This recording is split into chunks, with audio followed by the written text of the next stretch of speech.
মরুভূমির যাযাবরদের জীবনযাত্রা। মরুভূমির যাযাবররা, যাদের প্রায়শই বেদুইন বলা হয়, শতাব্দীর পর শতাব্দী ধরে কঠোর মরুভূমির পরিবেশে বসবাস করে আছেন।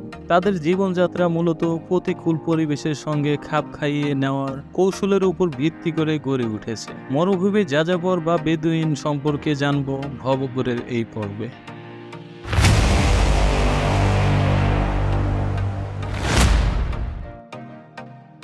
ইতিহাসে যাওয়ার আগে বেদুইনদের পরিচয় দেওয়া প্রয়োজন। বেদুইন শব্দটি আরবি বাদাউই থেকে এসেছে, যার অর্থ মরুভূমির বাসিন্দা।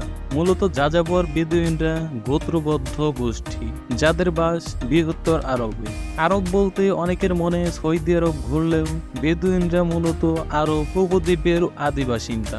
বেদুইনরা মূলত আরব উপদ্বীপের আদিবাসিন্দা। সেক্ষেত্রে কেউ যদি মানচিত্রে খেয়াল করেন, দেখা যাবে লোহিত মহাসাগরের কুল ঘেঁষা সৌদি আরব ও দক্ষিণ আরবের ইয়েমেন, এমনকি মধ্য আরবের প্রাচীন কিন্দা সাম্রাজ্য এবং লেভান্তে বা সিরিয়া, লেবানন, জর্ডান, ফিলিস্তিন বেদুইনদের বসবাস। যেহেতু বেদুইনরা যাযাবর গোষ্ঠী, সময়ের সঙ্গে তারা ছড়িয়ে পড়েছিল আরব থেকে আফ্রিকা, ইউরোপ, এমনকি মধ্য এশিয়ায়। প্রাচীনকাল থেকে উট, ভেড়া ও ছাগল পালন এ অঞ্চলের প্রধান জীবিকা এবং খাদ্য সংস্থান। এর সঙ্গে তারা কৃষিকাজও করত। তবে খ্রিস্টপূর্ব দ্বিতীয় সহস্রাব্দে জলবায়ু পরিবর্তনের ফলে আবহাওয়া শুষ্ক হতে শুরু করার সঙ্গে সঙ্গে গোত্রগুলো ভ্রাম্যমাণ জীবন ব্যবস্থা বেছে নেয়। জাবাল আল বুহাওয়াজ, শারজা প্রভৃতি অঞ্চল থেকে। উদ্ধার হওয়া প্রত্নতান্ত্রিক নিদর্শন থেকে বোঝা যায়, খ্রিস্টপূর্ব পঞ্চম সহস্রাব্দে পশুপালনের পাশাপাশি উপকূল অঞ্চলে মৎস্য আহরণের মাধ্যমেও যাযাবর বেদুইন গোষ্ঠী জীবিকা নির্বাহ করত। যাযাবরদের বাসস্থান সাধারণত অস্থায়ী এবং বহনযোগ্য। তাঁবু বা টেন্ট হলো তাদের প্রধান বাসস্থান, যা উটের লোম থেকে তৈরি করা হয়। এই তাঁবুগুলি সহজে খুলে ফেলা এবং পুনরায় স্থাপন করা যায়, যা তাদের বিভিন্ন জায়গায় স্থানান্তরিত করতে সাহায্য করে। তারা মূলত পশুপালন করে জীবন নির্বাহ করে। উট, ছাগল এবং ভেড়া তাদের প্রধান সম্পদ। উটকে মরুভূমির জাহাজ বলা হয়, কারণ এটি তাদের পরিবহন এবং দুধের প্রধান উৎস। এছাড়া পশুপালনের সাথে সাথে বাণিজ্য এবং হাতের কাজও তাদের জীবিকার অংশ।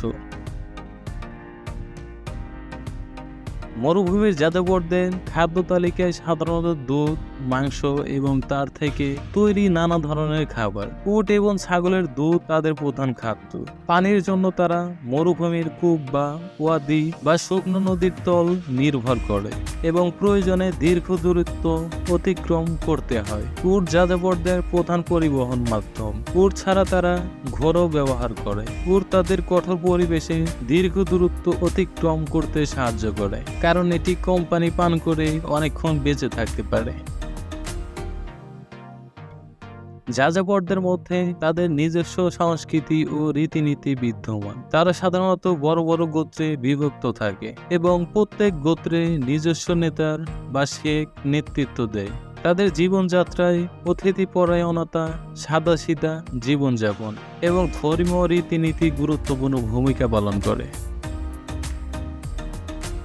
তাদের পোশাক সাধারণত ঢিলেঢালা এবং হালকা, যা তাদের গরম আবহাওয়ায় শীতল রাখতে সাহায্য করে। পুরুষরা সাধারণত লম্বা আলখেল্লা এবং মাথায় পাগড়ি বা কেফিয়া পরিধান করে, যা তাদের সূর্যের তীব্রতা থেকে রক্ষা করে।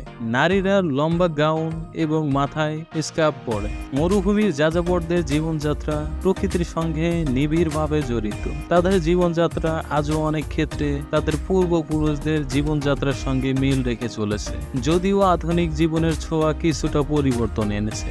এরকম গুরুত্বপূর্ণ তথ্য ও রোমাঞ্চকর ভিডিও পেতে সাথেই থাকুন।